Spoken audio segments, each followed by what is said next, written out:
Bolívar Adalí de la victoria, Sucre el de mi tierra soberana. Los dos lucharon por el más fecundo ideal de inefable probidad y alcanzaron la gloria de este mundo, dándole a medio mundo libertad. Y alcanzaron la gloria de este mundo, dándole a medio mundo libertad.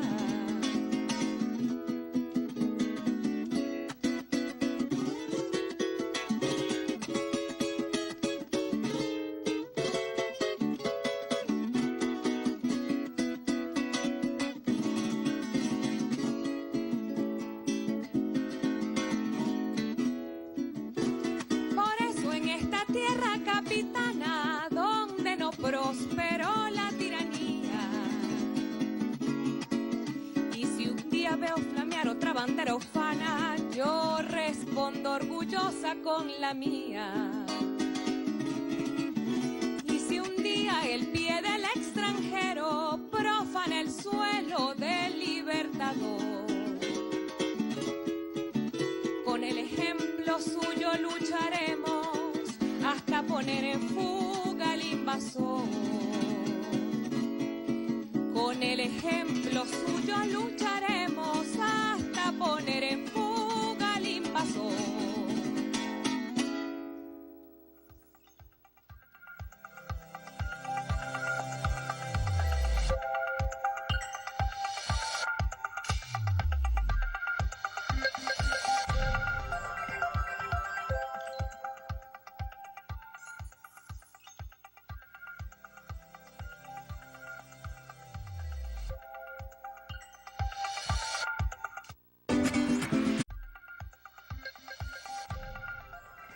Tuvimos un problemita con el audio en el comienzo de su programa, La Política en el Diván. Decíamos que nos deleitábamos con la voz de nuestra joven cantautora Ana Cecilia Loyo, que trajo un bello polo margariteño, que trae el ejemplo luminoso de nuestro libertador Simón Bolívar, del gran mariscal de Ayacucho, Antonio José de Sucre, y sobre todo es el mensaje que trasciende la noche de los tiempos y se proyecta en el futuro.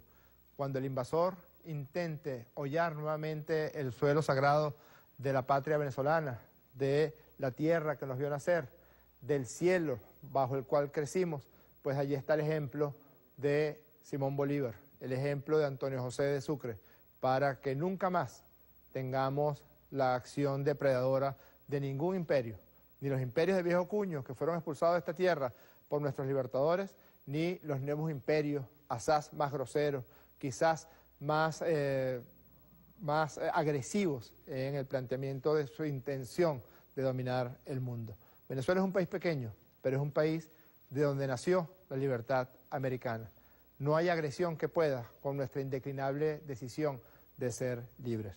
Hoy la noche promete, hoy vamos a conversar sobre los eventos políticos de los últimos días de la semana y por qué se han desencadenado de la forma en que lo hicieron. Lo primero, otra vez, la explosión de violencia por parte de la derecha venezolana. Es una ecuación ya, intentar sembrar una matriz mediática, una matriz psicológica, intentar que los grandes medios de comunicación corporativos del mundo entero siembren, tergiversen, exageren sobre Venezuela, luego hacerse creer que ellos son los demócratas, mentir, y luego sembrar la violencia. Esa ha sido la característica, ese ha sido el patrón de conducta de la derecha venezolana. Lo peligroso es que cada vez se hace más iracundo, lo peligroso es que cada vez se hace más virulento. Y se pusieron tan virulentos porque, como la mentira tiene patas cortas, así como la justicia es larga, pero llega, y hoy llegó en los predios de las residencias Parque Central, la justicia a Venezuela, un asesino que tenía cuentas con la justicia desde hace mucho tiempo y que fue quien pagó a estos jóvenes terroristas que ayer golpearon casi hasta la muerte a una joven Policía Nacional Bolivariana. Hoy fue capturado. Vamos a mostrar las imágenes en exclusiva de la captura de que fue uno de los torturadores más crueles en los tiempos de la DICIP de la Cuarta República. Y también vamos a mostrar algunas cosas que quizás expliquen la desesperación de estos sectores de la derecha venezolana. Y fíjense cómo siempre Chávez anunciando, siempre Chávez advirtiendo. Aquí Chávez le dice con claridad, desde el año 2009, a Capriles Radonsky acerca de sus prácticas. Escuchémoslo. Este es un llamado a la reflexión, porque estos hechos son solo, repito, una pequeña señal de lo que aquí ocurriría si estos sectores, partidos, factores de oposición contrarrevolucionarios llegaran a retomar el poder en Venezuela. Es solo una pequeña señal. Pero ahora, viendo esto que está pasando, ahora viendo más clara la gran amenaza que se cierne sobre el pueblo venezolano con estos fascistas que apenas porque ganaron una gobernación, una alcaldía, en la mayor parte de los casos por mínimas diferencias, en vez de asumirlo con humildad, en vez de reflexionar, han dado pie y ahí están las televisoras de la extrema derecha aupando el fascismo, arremetiendo contra las instituciones, contra el jefe del Estado, contra el pueblo. Los periódicos de la oligarquía han armado una gran alaraca. Ahora bien, les alerto pues al gobernador de Miranda, al alcalde mayor metropolitano, a los alcaldes del este, de esa zona rica del este. Yo les alerto, no se les ocurra volver por los caminos del golpismo o del desconocimiento al poder central y al gobierno nacional. Yo les hago un llamado a que detengan esas arremetidas fascistas contra el pueblo. Solo les prometo, gobernadores y alcaldes de oposición, que yo no me voy a quedar con los brazos cruzados y voy a salir a defender al pueblo venezolano donde tenga que defenderlo. Ahí está la orden de Chávez. Cómo actuar contra los iracundos, contra los violentos, contra los que no saben lo que es el ejercicio de la democracia, con aquellos que vulneran y violentan la Constitución con cada uno de sus actos políticos. Esto es la política en el diván. Hoy es 19 de mayo. Faltan 11 días para que se cumpla el plazo que nos dio Ramos Alup para tumbarlo. El 1 de junio, el 2 de junio, el 3 de junio, el 4 de junio, te vamos a estar esperando, Ramos Alup, para que nos explique cómo vamos a hacer para tumbar, para derrocar al presidente constitucional de la República Bolivariana de Venezuela, Nicolás Maduro. Te quedan 11 días. Si quieren comunicarse con nosotros, escríbanos a @politicadiván y @JorgeRPSV. Esto es, para todas y todos, la política en el diván. No se vayan. El formato de buscar heridos, muertos, violencia, abandone ese formato y entren por el carril del respeto a la autoridad, a la ley y del diálogo. Insisto, 1000 veces, del diálogo. Los convoqué al Consejo Nacional de Economía y no han venido. Y dice que no vienen. Los convoqué a la Comisión de la Verdad y de la Justicia y no han querido. ¿Por qué se niegan al diálogo? Yo los convoco al diálogo, con los factores, allí en la Asamblea Nacional, al diálogo, y que respeten, que no llenen más de violencia a Venezuela. Ya basta de violencia. No son suficientes 43 muertos en el 2014. No son suficientes 14 muertos en el 2013. ¿Cuántos muertos hace falta más para que la derecha venezolana aprenda a transitar los caminos de la paz, de la tranquilidad y abandone los caminos de la provocación? ¿Cuántos muertos hacen falta? Ellos son los violentos. Y a los violentos hay que aislarlos. Y la autoridad tiene que ser muy firme en base a esta Constitución. Autoridad democrática, autoridad humana, pero autoridad. Autoridad firme.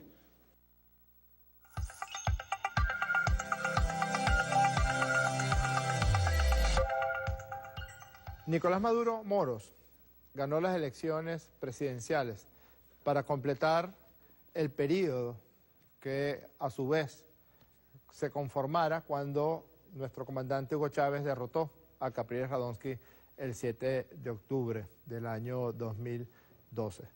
El mismo día que Nicolás Maduro ganó las elecciones, en la madrugada, Capriles convocó a la violencia.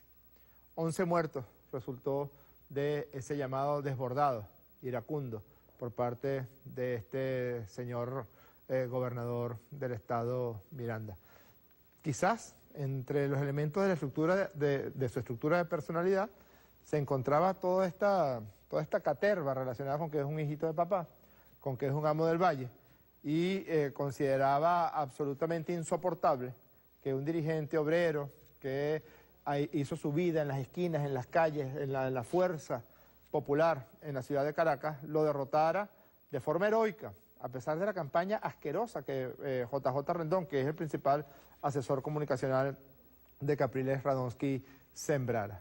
Ese mismo día, el presidente Nicolás Maduro, en ese momento presidente electo Nicolás Maduro, llamó a que se hicieran todas las auditorías, a que se contaran todas las papeletas, independientemente del sistema electoral venezolano, para que se certificara y para que no hubiera un desbordamiento de violencia. Capriles Radonsky no atendió ese llamado.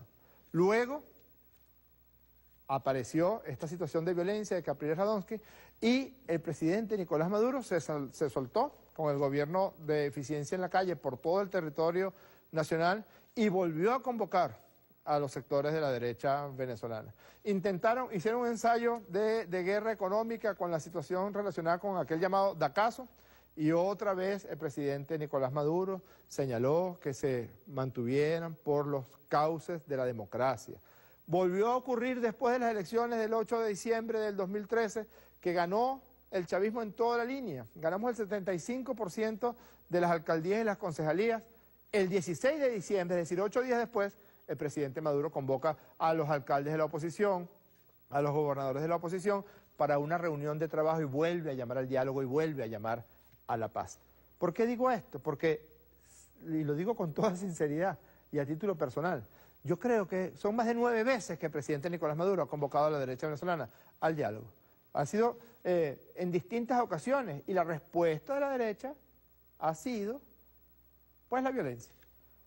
Escasamente el 16 de diciembre del 2013 los convoca al diálogo creador, al trabajo conjunto, y no esperaron hasta el mes de febrero del año 2014 para soltar toda esa situación profunda de violencia, de agresión, de agresividad en contra del pueblo venezolano, que costó 43 venezolanas y venezolanos asesinados.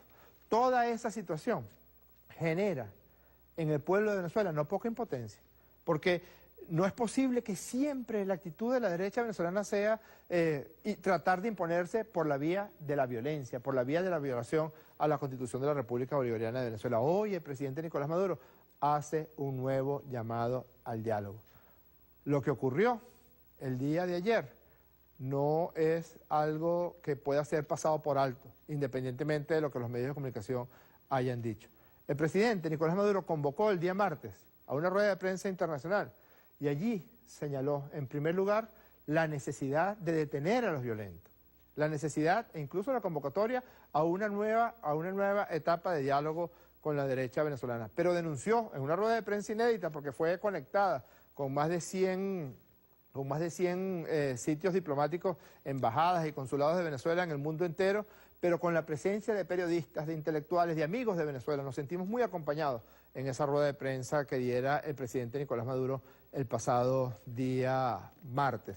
Y el presidente Maduro lo que señalaba es que es brutal el cerco en el que se encuentra, en el que los grandes medios de comunicación, como el ABC de España, como El País, como la cadena Caracol de Colombia, como periódicos de Chile, periódicos de Uruguay, periódicos de Estados Unidos, periódicos de México, de forma permanente sostienen en contra de Venezuela. El 99,9% de las noticias publicadas en ABC, en El País, en The New York Times, son noticias negativas sobre Venezuela. El 99,9% de las noticias sobre Venezuela son noticias negativas y casi a diario, ABC de España es a diario, que titula En contra de Venezuela. Fíjense cómo se los dijo el presidente Nicolás Maduro. Pero fíjense ustedes esta campaña, ¿no? Alguien podría preguntarse, ¿qué razón tiene de ser? Aquí está, miren la portada del diario ABC de España. ABC, el New York Times dedica su editorial al maniático e incapaz Maduro y sus delirios de conspiraciones. Y lo acompañan de una foto donde aparezco yo como un maniático y un loco. Es parte de las manipulaciones, inclusive la gráfica, ¿no? ABC. ABC de España. Maduro ordena asaltar empresas que hayan parado su producción. Asaltar. Claro, el pueblo venezolano puede sacar sus conclusiones de todas estas campañas. Son brutales. Es que España no tiene problemas sociales. Es que en España no hay problemas de empleo, de estabilidad laboral, de ingresos. Es que en España no hay problemas de vivienda, de seguridad, de salud, de educación. O es que España es un paraíso. Es una obsesión fatal que tienen las oligarquías y el fascismo español. ¿Se dan cuenta ustedes que están preparando? El escenario que están preparando en el mundo. Lo mismo que hicieron con Gaddafi. Y algún día van a decir, Maduro lanzó los cazas, los helicópteros y los tanques para asesinar a la oposición. Hay que intervenir militarmente en Venezuela. Es el mismo escenario. Es muy grave. Y yo hago una denuncia ante el mundo bueno, ante el mundo que quiere paz. Venezuela está ganando la paz todos los días y estamos preparados para seguirla ganando. Pero sobre Venezuela se estamos montando un escenario de violencia para justificar una intervención extranjera de carácter militar.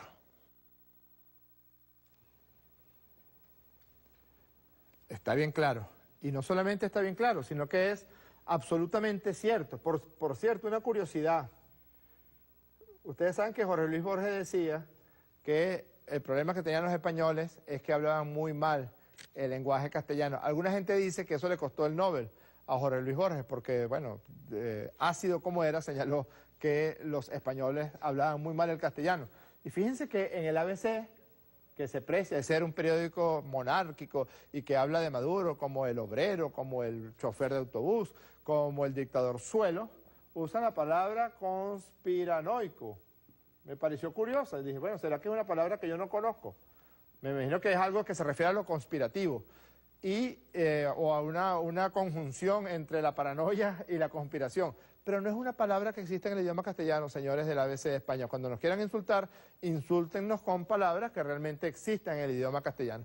Hasta el canciller, el señor canciller de la República del Uruguay, el señor Rodolfo Nin Noboa, da una entrevista de prensa el día de hoy, insulta al país, dice que la situación es una olla de presión, que en cualquier momento podría explotar. Fíjense cómo es la misma matriz de Caracol, la misma matriz del ABC, la misma matriz del País, la misma matriz del Washington Post, etcétera, etcétera. Ese señor Nin Noboa dice, mire, está tan grave la situación en Venezuela que el embajador de Haití, y fíjese, lo dice el señor Nin Noboa, dando unas demostraciones de un racismo asqueroso, nauseabundo. Cuando tengamos el audio se los vamos a mostrar. El señor dice textualmente que el embajador de Haití, y eso que Haití es un país pobre, tuvo que sacar a su esposa de Venezuela porque no consigue alimentos para alimentar a la familia del embajador de Haití. Mire, señor Nin Noboa, no vamos a hablar de los niños haitianos que fueron violados por soldados uruguayos cuando los cascos azules, cuando las misiones humanitarias de la OEA estuvieron en Haití después del terremoto. Sencillamente fueron arrojados, la presión del pueblo de Haití fue tal que la gente de la OEA tuvo que salir corriendo porque lo que hicieron fue sembrar situaciones de violencia asquerosa, incluidas agresiones sexuales. Señor canciller de Uruguay, ayer fue el Día de la Bandera de Haití. Y esta señora honorable que está aquí es la esposa del embajador de Haití y está en el Panteón Nacional rindiéndole tributo al libertador Simón Bolívar en ocasión del Día de la Bandera. Este es el Panteón Nacional de Venezuela y esta señora es la señora esposa del embajador. Yo creo que nosotros tenemos que ser muy firmes. No puede venir un señor canciller, por muy canciller que sea del Uruguay y lo que sea, a decir ese tipo de barbaridades. Porque tiene que ver con la matriz que intentaron sembrar. No han logrado que la violencia se desborde más porque ha habido mucha firmeza del pueblo de Venezuela y mucha firmeza del presidente Nicolás Maduro y de su gobierno. Y también no han acumulado la masa crítica. Vamos a demostrar que la razón por la cual ellos activaron esta solicitud para que se activara la recolección de firmas no perseguía otra razón que generar una situación de calentamiento de calle. Miren cómo eran las convocatorias que estaba haciendo Capriles, Ramos Alup, a la marcha, a la llamada marcha pacífica del día de ayer hacia el Consejo Nacional Electoral. Adelante. Son las 12 del mediodía, hoy es miércoles 18 de mayo. Hoy, como lo habíamos ganado, por supuesto que fuimos a Libertador, iremos a Libertador todas las veces que nosotros querramos. Libertador le pertenece al pueblo de Libertador, los dueños de Caracas son los caraqueños. Nosotros no estamos movilizándonos para confrontar, nosotros no estamos movilizándonos para pelear con alguien. Nosotros no fuimos a Libertador, ni la movilización era para confrontar con la policía. Nuestra lucha es no violenta, es pacífica. Nuestra lucha, que nadie se confunda, nuestra lucha es pacífica. Nosotros sabemos lo que estamos haciendo. Nosotros, repito, estamos actuando de la mejor buena fe. Nadie nos va a sacar del camino democrático, electoral, pacífico y constitucional. Nadie los va a sacar del camino democrático, pacífico y constitucional. Mire, qué descaro.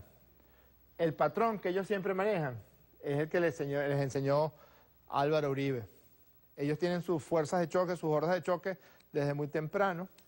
Ya sabíamos que estaban buscando un muerto para el día de ayer, por eso la determinación del gobierno nacional y del gobierno regional, del gobierno del Distrito Capital y la alcaldía de Caracas, de no permitir que una manifestación de violentos llegara al centro de la ciudad de Caracas. Estaban buscando a un muerto y casi logran asesinar a Dubrasca Álvarez, una funcionaria oficial de la Policía Nacional Bolivariana de 22 años de edad, que, imagino yo, no podía pensar que personas pudieran llegar al nivel de animalidad al que llegaron estos terroristas, que la golpearon salvajemente, que le generaron politraumatismo. Y ya se está empezando a saber algunas cosas. Ramos Alup, ¿tú sabes quiénes señalan estos terroristas como la persona que los contrató, que les pagó para que colocaran situaciones de violencia en los distintos puntos de esta marcha? Este que está aquí. Coromoto Rodríguez. Acércalo para que la gente vea el nivel de este torturador y asesino. Alias Coromoto, ex jefe de seguridad de Carlos Andrés Pérez durante más de 15 años, entrenado por Luis Posada Carriles en el servicio de contrainteligencia de la DIGEPOL y luego de la DICIP. Aquí está el señor Coromoto con María Corina Machado, Ledesma, Ramos Alup, Zambrano, etcétera, hasta la náusea. Tenemos las imágenes, yo quisiera pasar las imágenes de cuando lo capturaron el día de hoy. Pónganmelo aquí en esta pantalla que está. ¿La tenemos?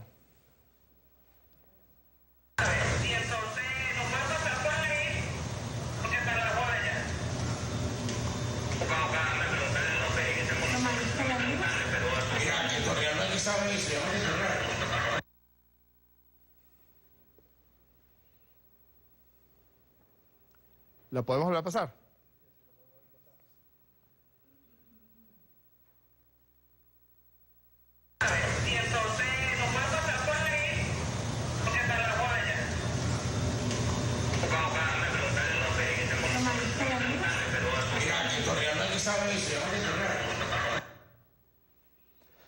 Este señor Coromoto Rodríguez, alias Coromoto, torturador de la DICIP en la década del 70 y en la década del 80, es el jefe de seguridad de Henry Ramos Alup. Algunos de los terroristas violentos capturados el día de ayer por la salvaje golpiza que propinaron a Dubravka Álvarez ya han confesado que este señor fue quien les canceló el dinero para que pudieran sembrar violencia. Este señor torturó a David Nieves en el año 76 y también torturó a Jorge Rodríguez. Es el mismo patrón de violencia. A Jorge Rodríguez lo torturaron hasta la muerte los días 23, 24 y 25 de julio de 1976. Por eso les decía que la justicia tarda, pero llega. ¿Han pasado cuánto? 35, 36 años desde el asesinato de Jorge Rodríguez. Y este señor, quizás, cuántos dolores, cuántos crímenes se hubieran evitado si se hubiera hecho justicia antes. Pero ya va a pagar. Ya hay bastantes indicios, hay bastantes señalamientos acerca de su responsabilidad. Y si ustedes ven el patrón que maneja Capriles, que maneja Ramos Alú, que maneja Julio Borges, esto está insoportable, esto es una olla de presión, el mismo que maneja el canciller de Uruguay, el mismo que maneja el lacayito Almagro, el mismo que maneja Uribe, solo que Uribe se va un poco más allá y dice que vayamos a una intervención armada. Sigamos viendo el tipo de cosas que dice, miren lo que dijo Julio Borges, esto es lo que en psiquiatría se llama un acto fallido. Quien trajo la violencia, quien quiere cerrarle el paso a la paz y a la Constitución, es el pueblo venezolano. En psicoanálisis hay un concepto que se llama parataxia reduplicadora.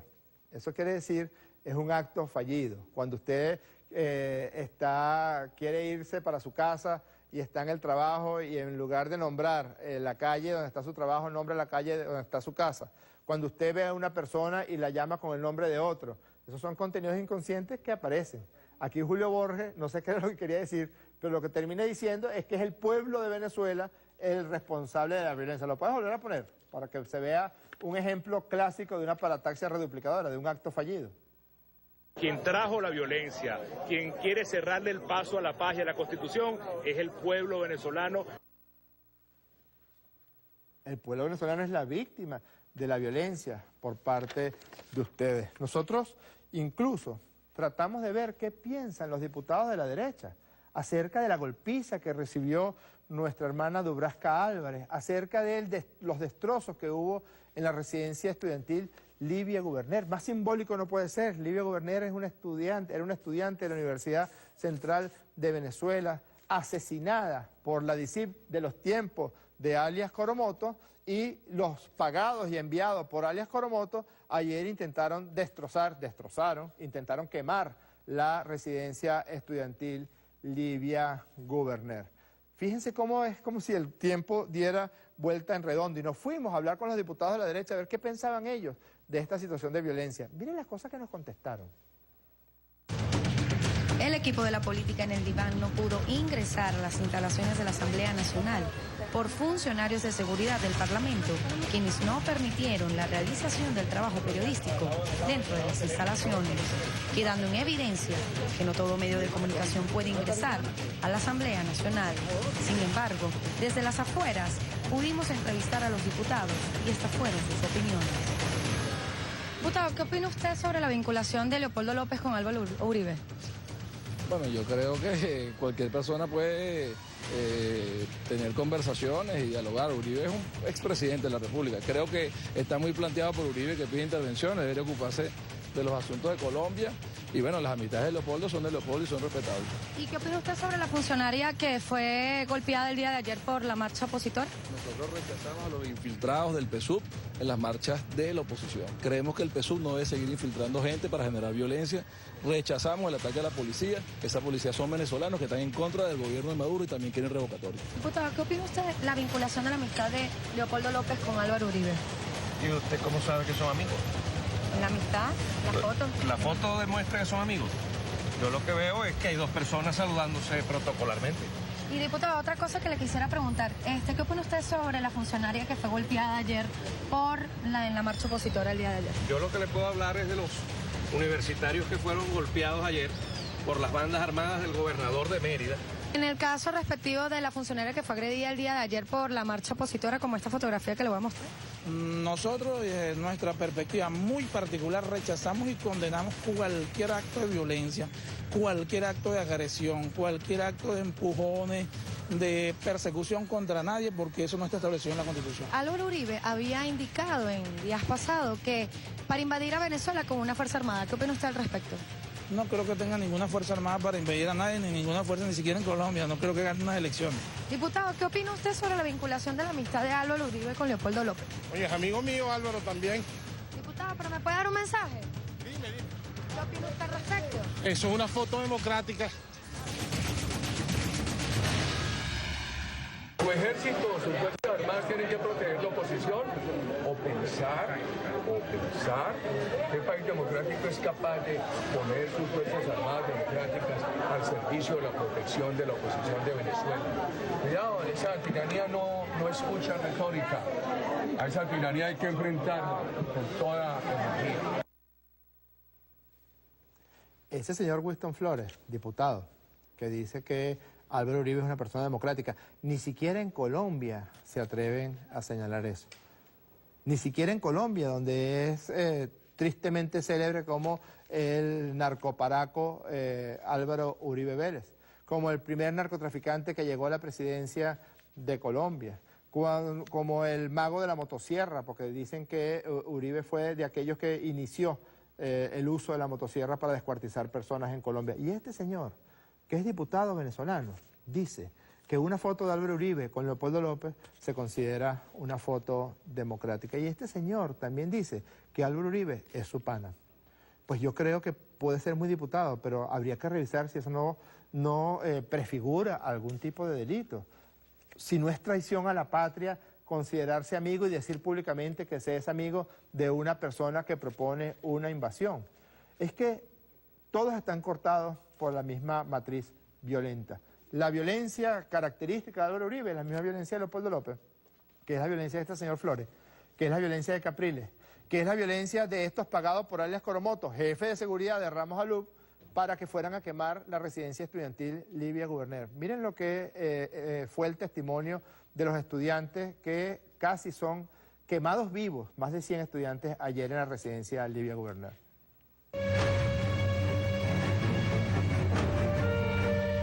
Más o menos como a las 2:30 de la tarde, sí hubo un grupo que llegó hasta la residencia, tiraron unas piedras, incluso allá está la marca, tumbaron una bisagra de la puerta, incluso intentaron rociar con gasolina lo que es la residencia de 100.000 personas, que gritaban vamos a quemarlos, vamos a quemarlos, vamos a quemarlos.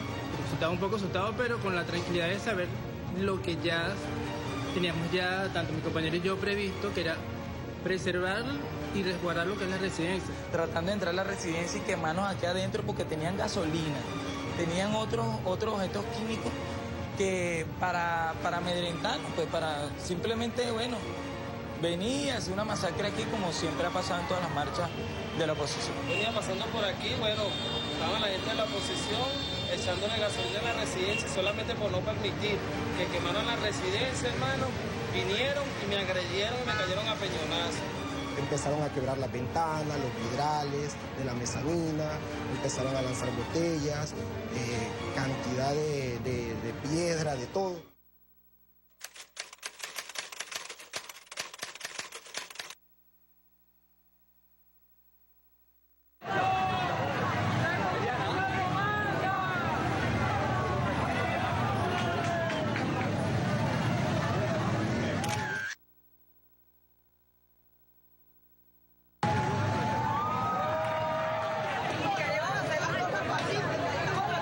No les conviene que tienen una plaza Venezuela comiendo.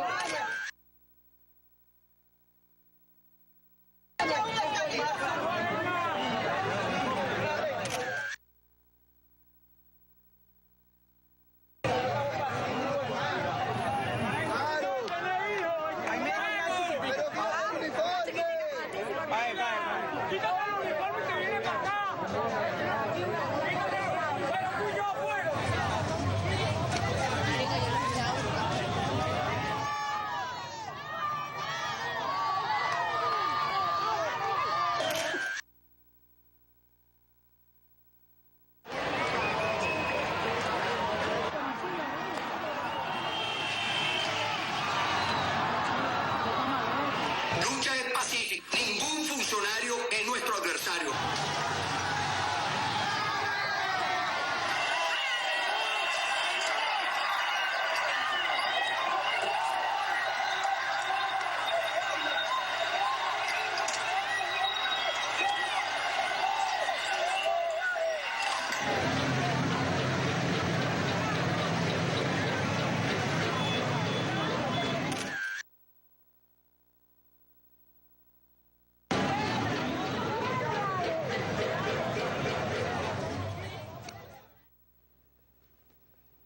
Nuestra lucha es pacífica, dijo Capriles Radonsky. Eso no se lo creen ni sus propios compañeros violentos. Miren este video que es muy ilustrativo. Pónganmelo aquí porque yo quiero mostrar algo aquí. Las 23 movilizaciones que hubo en el país, hubo problemas en 5.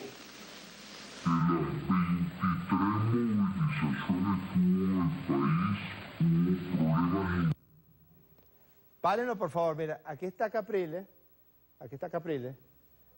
diciendo una mentira, pues, que hubo problemas en 5 nada más, ¿no?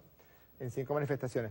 Aquí está Ramos Alub haciendo una cosa con las manos, burlándose de Capriles. Está diciendo que Capriles, porque uno de ellos me contó cuál era el chiste, porque yo hablé con esa persona, no voy a decir quién es, por supuesto, y me dijo que el chiste era que Ramos Alub le está diciendo que Capriles no sabe contar, porque dijo 5. Fíjense cómo mueve la mano Ramos Alub así, y esto no puede aguantar la risa. Este Freddy Guevara se está quitando los lentes y se tapa la cara para reírse.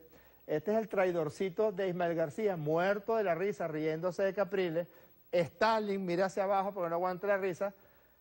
Pizarro se tapa la cara porque está riéndose a carcajadas.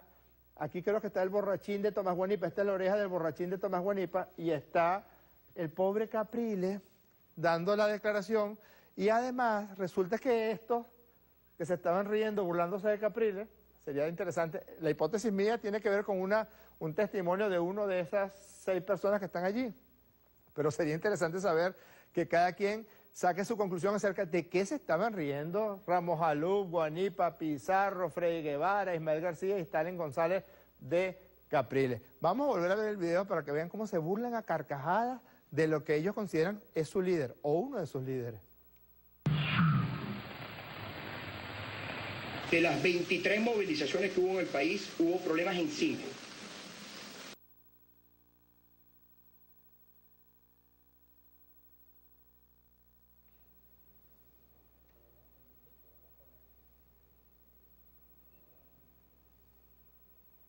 Las 23 movilizaciones que hubo en el país, hubo problemas en 5.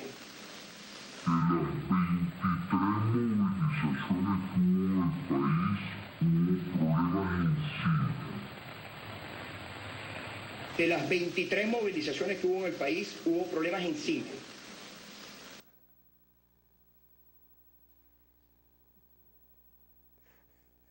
Y después Capriles la paga conmigo. Si los que se están burlando son ellos, Capriles. Yo no me he burlado de ti. A mí me parece que tú eres una persona muy violenta, muy peligrosa para andar burlándome de ti. Ya regresamos a la política en el diván. Salió por ahí el discípulo de Chirinos. Aunque le molesta psiquiatra loco. El alcalde perturbado de Caracas. Que él se ha convertido en un personaje que, lejos de dar miedo, lo que da es risa. Este es zángano de Jorge Rodríguez. Para los caraqueños, tener a ese señor como alcalde, ese señor requiere de una junta médica. Lo hemos dicho y lo decimos con total responsabilidad. Ese señor está perturbado, está enfermo. Véale las expresiones de su cara, véalo como suda en el aire acondicionado, como empieza a sudar. Eso es una persona, pregunte usted a un médico para que usted vea, y él supuestamente es médico. El Ejecutivo Terminal, el bufete incrustado en la sala inconstitucional del Tribunal Supremo y las 4 comadres del CNE, esa comparsa vergonzante y ominosa. Nicolás Carmona Estanga hoy es un disfraz de dictador. Bueno, páginas y páginas y páginas de psiquiatría y de criminalística se podrían escribir solamente con ese tipo de cosas que esos señores están diciendo. Para empezar, Julio Borges reconoce entonces que Carmona Estanga sí dio un golpe de Estado, es decir, se equivocó el Tribunal Supremo cuando dijo que los militares que dieron el golpe estaban preñados de buenas intenciones. Capriles dice que yo sudo. ¿Se puede ver esto?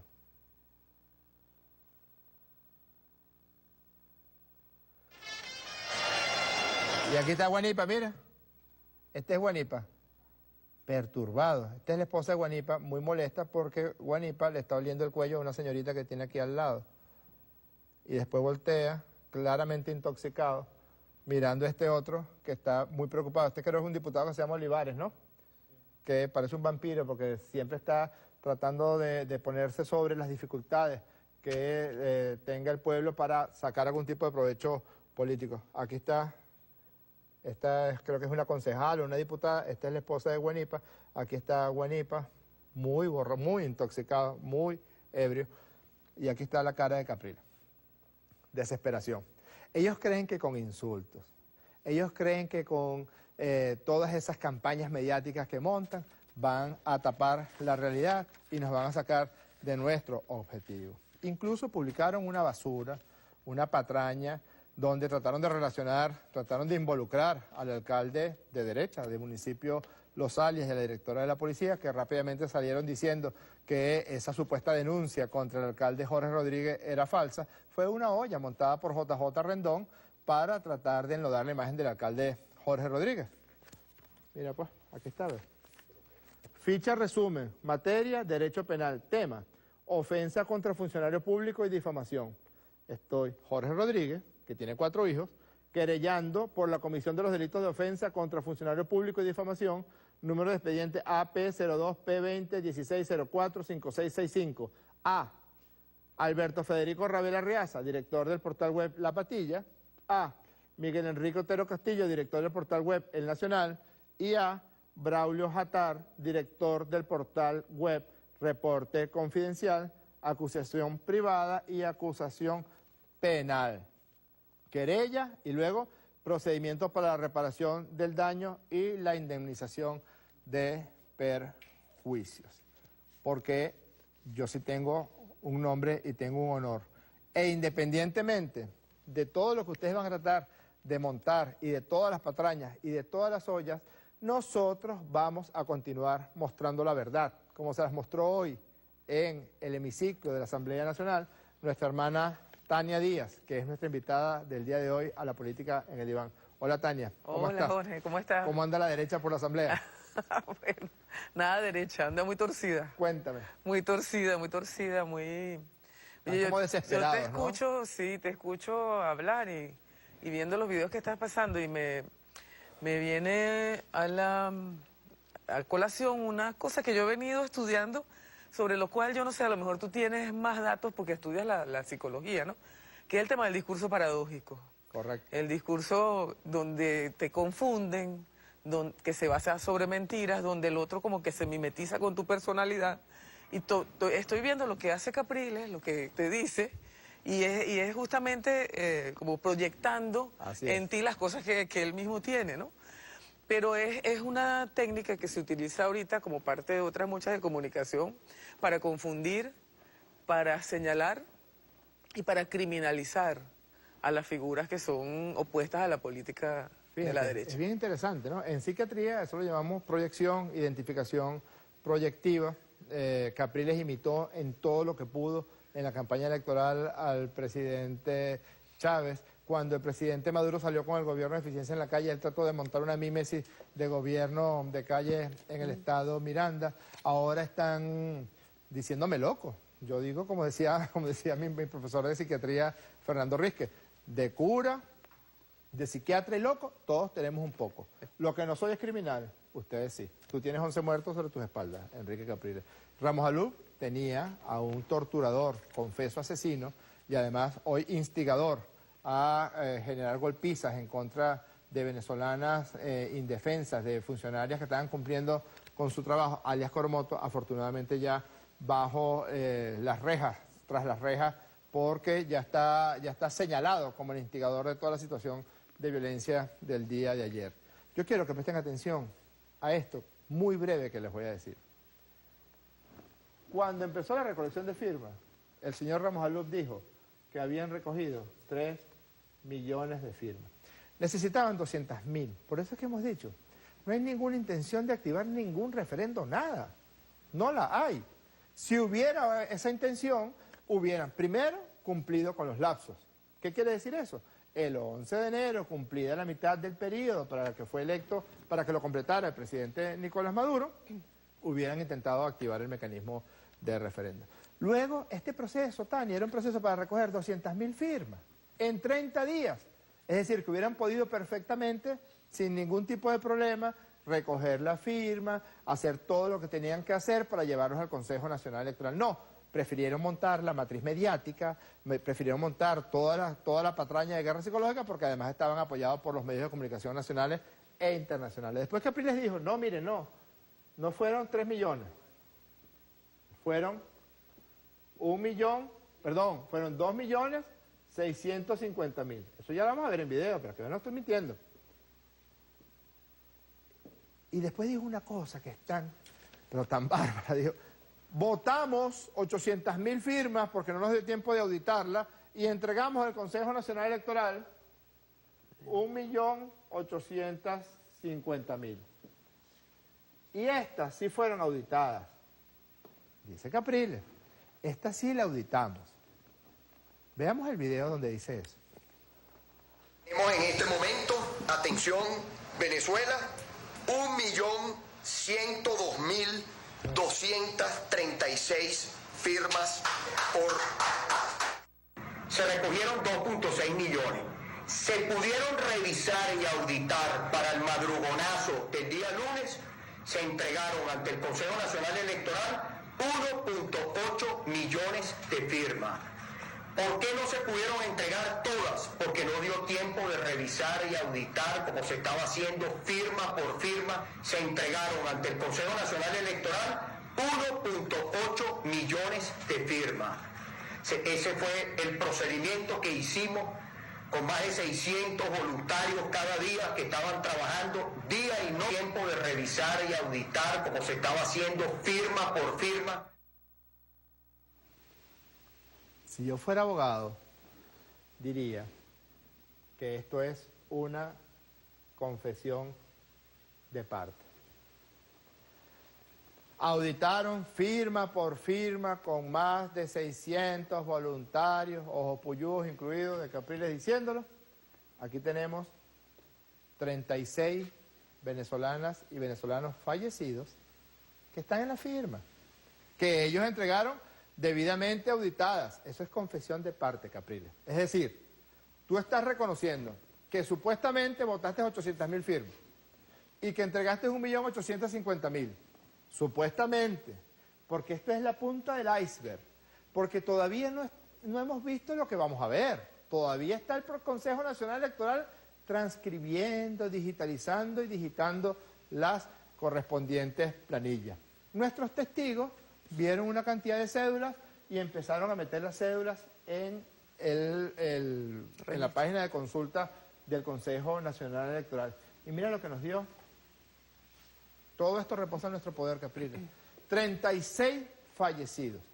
La pregunta es, cuando auditaste las firmas, ¿no te percataste de que estos estaban muertos?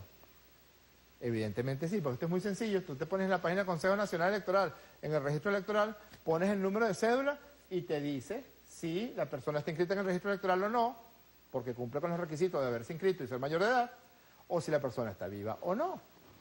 ¿Te acuerdas cómo era en la Cuarta República? En la Cuarta República, Tania, disminuía la mortalidad los años de elecciones. La mortalidad general disminuía, porque el Ministerio de Salud, el Ministerio de Sanidad en aquella época, guardaba los certificados de defunción y no los presentaban para que los muertos pudieran votar por AD y por COPEI. Aquí ocurre otro tanto. Ya esto implica un grave fraude a la ley. Aunque sea uno solo, aunque una sola cédula de un venezolano fallecido apareciera en esa firma, que supuestamente tú, con 600 voluntarios, y en sus laboratorios, y con Súmate, y con Ramos Alup, etcétera, aunque solamente un fallecido hubiera estado allí, ya eso prefigura, señala que hubo un fraude a la ley. Y eso es muy importante.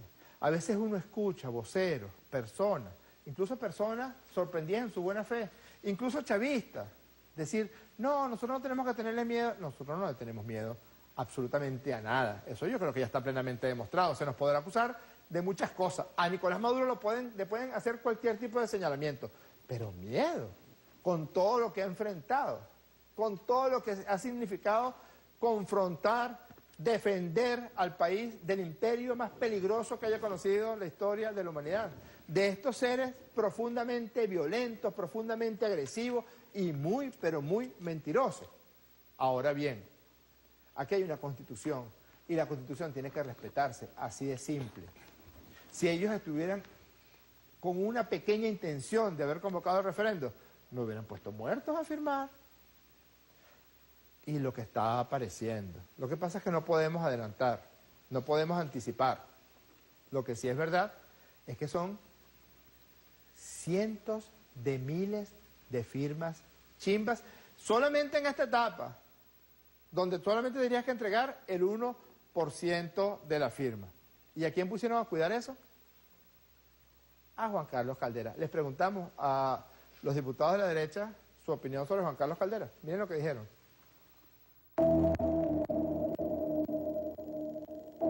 ¿Conoce a Juan Carlos Caldera? Sí, cómo no. ¿Usted haría algún tipo de negocio o le vendería algo como un carro o un alquiler de algo? ¿Se puede confiar en él? Mira, yo soy diputado. Realmente nosotros estamos trabajando por todo esto. Creo que debe saber que nosotros somos de dedicación exclusiva de la Asamblea Nacional, por lo tanto yo no puedo hacer ni negocio ni ninguna transacción si primero no pido una modificación en lo que son mis bienes. Bueno, yo creo que es un hombre honorable, yo no he tenido problemas con él. ¿Pero sí le compraría un apartamento o le vendería un apartamento? Si todos los papeles están legales, ¿por qué no lo puedo comprar? Entonces sí podemos confiar en Juan Carlos Caldera. Claro, así como yo confío en ti. ¿Usted haría un negocio legal con Juan Carlos Caldera? Debido a las acusaciones que se le han hecho respectivas. ¿Con Juan Carlos Caldera haría algún negocio, un alquiler, una venta de cosas? ¿Cuánta vaina seria? ¿Dónde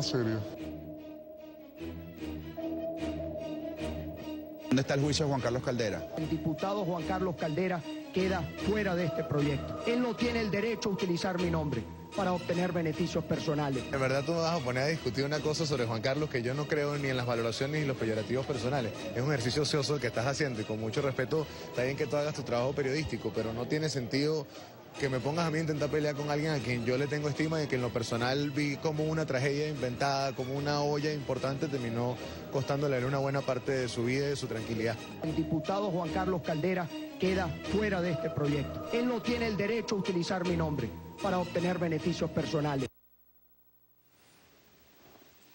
Varias cosas se pueden decir. Para empezar, bueno, ya cansado de recalcar lo obvio, como dice un poema de Juan Gustavo Cobo Borda, Capriles es un mentiroso, porque expulsó a Caldera y ahorita lo mandó a cuidar a los muertos firmando y son cientos de miles. El país tiene que saber, el país lo va a saber, el país va a saber que se generó un tremendo fraude a la ley. Uno de esos diputados decía, bueno, si todos los papeles están en regla, sí. Es decir, que si estos papeles estuvieran en regla, entonces se pasa a la otra etapa de este proceso, de esta opción que está contenida en la Constitución de la República Bolivariana de Venezuela. Pero yo quiero hacer énfasis en algo. Freddy Guevara agarra el hombro de la periodista, porque es mujer, pues, y porque él es un machito y él tiene derecho a agarrarle el hombro. La próxima vez le vas a agarrar el hombro a tu madre, ¿oíste? Porque esa es una periodista respetable. La próxima vez le vas a decir groserías a tu madre, porque esa periodista está cumpliendo con su trabajo y tiene derecho a preguntarte lo que sea. Y tú estás en la obligación de responderle de forma decente y cortés, porque es una dama. Pero como ustedes mandan a golpear damas, ¿o no es así, Tania? ¿No hay una misoginia tremenda en estos sectores de la derecha venezolana? Tremenda. Además, se exhibe desde la directiva de la Asamblea Nacional. Ellos borraron a las mujeres de la directiva de la Asamblea Nacional. Por primera vez en 17 años no hay una mujer en la directiva de la Asamblea Nacional, y eso lo hizo pues cuando la derecha tomó la mayoría en la Asamblea. Pero además el discurso, la actuación, o sea, Capriles, siendo candidato presidencial, su primer anillo de seguridad golpeaba a las periodistas. Nosotros lo analizamos en la Comisión de Medios de la Asamblea Nacional, a una periodista de este canal, pero a otras también reporteras del Sistema Nacional de Medios Públicos eran golpeadas por instrucciones del comando de campaña de Capriles. Pero yo quería decirte, Jorge, que esa declaración de Capriles sobre el tema de las firmas es ya la confesión de un fraude, porque él no puede decidir sobre la voluntad supuesta de 800.000 personas que se supone que confiaron y fueron y manifestaron su voluntad, ¿verdad? Si él decide a título personal que esas firmas de esas 800.000 personas no valen, está cometiendo un fraude con el elector y con lo que es la base del sistema democrático, que es la expresión del voto, pues. Y además dijo que habíamos mandado chavistas a firmar. Entonces, si mandamos chavistas a firmar, como dice él, ¿por qué sacó 800.000 opositores? Y dejó a los chavistas allí, supuestamente. Y por otra parte, muchos de esos fallecidos, Tania, fallecieron incluso antes de que el presidente Chávez fuera electo presidente constitucional en 1999. Es decir, ni siquiera vivieron durante los tiempos de la revolución. Buscaron la data que tenían. Seguramente buscaron la base de datos que tenían en el CNDAD en la Florida o en la casa de Copey, que después le heredó Primero Justicia, y allí empezaron a perpetrar estas fechorías. Pero fíjate, Tania, ¿cuál es la...? Hay una situación que yo estoy notando mucho en el pueblo de Venezuela, lo veo al menos en el pueblo de Caracas, y es como una especie de asombro cuando ven a estos diputados y dicen, nosotros votamos por esta gente. Nosotros votamos... Hay un señor ahí, Flores, que dice que Álvaro Uribe es su pana y que él es un demócrata, que Álvaro Uribe es un demócrata. Me imagino que apoyará a las tropas que Álvaro Uribe quisiera traer acá. ¿Cómo es la vivencia de ustedes en esa asamblea con ese tipo de gente? Bueno, mira, esta situación te voy a decir primero, porque si no lo digo, me reviento, como dice Ernesto, ¿no? Es extraña, ¿no? Porque a mí me gustaría entrevistarte a ti, porque tú eres el que tienes la información de primera mano de lo que está ocurriendo allí. O sea, tú eres el que tiene la noticia guardadita aquí bajo la manga. Pero bueno, así son las cosas. Mira, es muy difícil por el tema de lo que te decía, del discurso paradójico. A veces que parece que estuviera dentro de una clínica psiquiátrica, en serio. Porque te ves que hay personas negando su propia realidad, que hay personas echándote encima las culpas que ellos tienen. Es decir, quien es fascista y terrorista y manda a asaltar mujeres y agredirlas, te acusa de agresor. Es una cuestión desquiciante, de verdad. Eso ocurrió hoy. Eso ocurre en todas las sesiones. Hoy, por ejemplo, presentaron una ley, como ayer agredieron a una joven mujer venezolana trabajadora, ¿verdad?, que estaba resguardando la paz y la seguridad de todos nosotros y de todas nosotras. Hoy presentaron, así, sacaron del sombrero del mago, una reforma de la ley orgánica del Estatuto de la Función Policial. Y se convirtieron esos diputados, bueno, en defensores de los derechos de los policías. Y empezaron a acusarnos, a acusar a la revolución de todos los maltratos que habíamos tenido con los policías, pero sobre todo con los policías de Miranda. O sea, imagínate, Jorge, tener que vivir ese teatro del absurdo en vivo y en directo y con las personas enfrente. Es una cuestión que de verdad, si no fuera porque tiene una intención política, tú dirías, bueno, que es una locura. Porque ¿cuál era la intención política hoy? Bueno, primero lavarse la cara de lo que hicieron el día de ayer y después evitar lo que de verdad logramos todos los revolucionarios el día de ayer. Y estoy hablando de las fuerzas policiales, estoy hablando de la Guardia Nacional, estoy hablando de la fuerza motorizada que estuvo allí, estoy hablando del pueblo en general, que se plantó y dijo, no vamos a permitir que esta derecha vuelva a sembrar aquí una guarimba y un escenario de violencia como el que vivimos en el año 2014. Y los dejaron al desnudo. Esa acción con Dubrasca, a quien le enviamos hoy un abrazo, desde la mañana estamos las mujeres movilizadas y para que lo sepan, vamos a estar movilizadas hasta que esa derecha entre por el carril de la democracia y de la paz. Lo que hicieron con Dubrasca los dejó al desnudo, porque todo el discurso misógino que efectivamente tienen. O sea, el presidente de la Asamblea Nacional le ha dicho a la rectora del CNE, a las rectoras y a las magistradas del Tribunal Supremo de Justicia, que yo recuerde, malandra, payasa, tarifada, dijo que no eran rectoras sino reptoras, ¿verdad? Lo último que hizo fue divulgar una supuesta dirección de la presidenta del Tribunal Supremo de Justicia. Y nosotros sabemos, Jorge, quienes hemos venido estudiando el tema de la guerra psicológica, del uso de la propaganda de guerra, porque eso es propaganda de guerra, la intención que tiene que el presidente de un poder arremeta así contra las mujeres.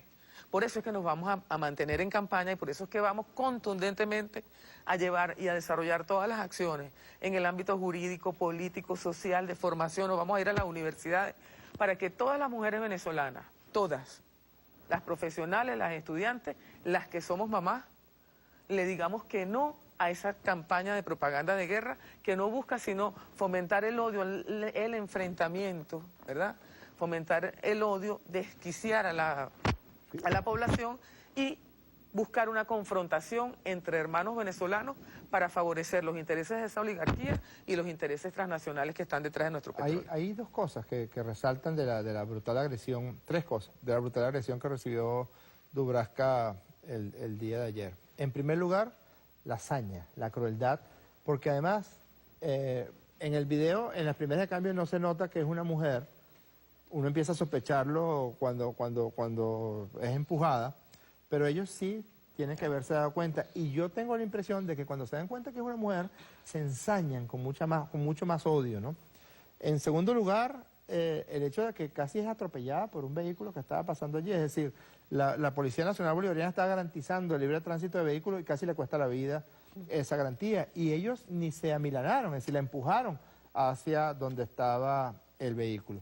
Y lo otro, el terrorista que con un ladrillo casi se lo lanza en la cabeza. Pero hay algo que me pareció brutal. Reincidente, él es un guarimbero reincidente según informaciones. Pero hay algo que es brutal, Tania, y es que los que estaban en la manifestación le decían, dale, dale. Es decir, la derecha venezolana ha logrado generar un núcleo donde toda la posibilidad de represión, de cultura, de humanidad que tenemos los seres humanos, con esa propaganda de guerra y con todas las estrategias de guerra psicológica, han logrado desmontarla, han logrado desmantelarla. Y si te ven a ti en la calle, pues no tendrían ningún problema en atentar contra tu vida. Si me vieran a mí en la calle, no tendrían ningún problema de atentar contra mi vida. Es decir, han logrado que todo sobre lo que se sustenta la cultura y la humanidad, pues se haya desvirtuado, se haya desmantelado.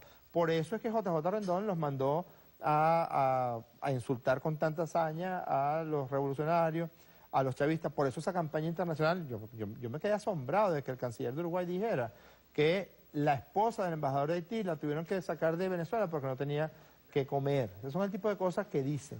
Y me parece bien interesante lo que tú planteas sobre el manejo del discurso. Lamentablemente se nos acabó el tiempo. Lo que tenemos que hacer es que tú me llames para que me entrevistes, porque fíjate, no te puedo decir la barbaridad que se está encontrando ahí. Se va a saber. Lo que sí te puedo decir es que parece que este fue el bolígrafo que utilizaron, el Sumatebol, para las firmas planas. Mira, aquí está el Sumatebol, un ingenioso adminículo inventado por Capri Radonsky, María Corina Machado y Henry Ramos Alub, para que cuando usted firme una vez, esa firma aparezca por triplicado. E incluso, como tiene la forma de un tridente, como el diablo del infierno, a lo mejor también algunos fallecidos puedan firmar. Nos tenemos que despedir, pero siempre la voz de la mujer venezolana, otro homenaje a la mujer cada vez que agregan a nuestras mujeres. Aquí está la voz, la poesía, la canción de Ana Cecilia Loyos. Gracias, Tania Díaz, valiente diputada del Bloque de la Patria. Nos despedimos, nos vemos el próximo jueves aquí, en La Política Activa.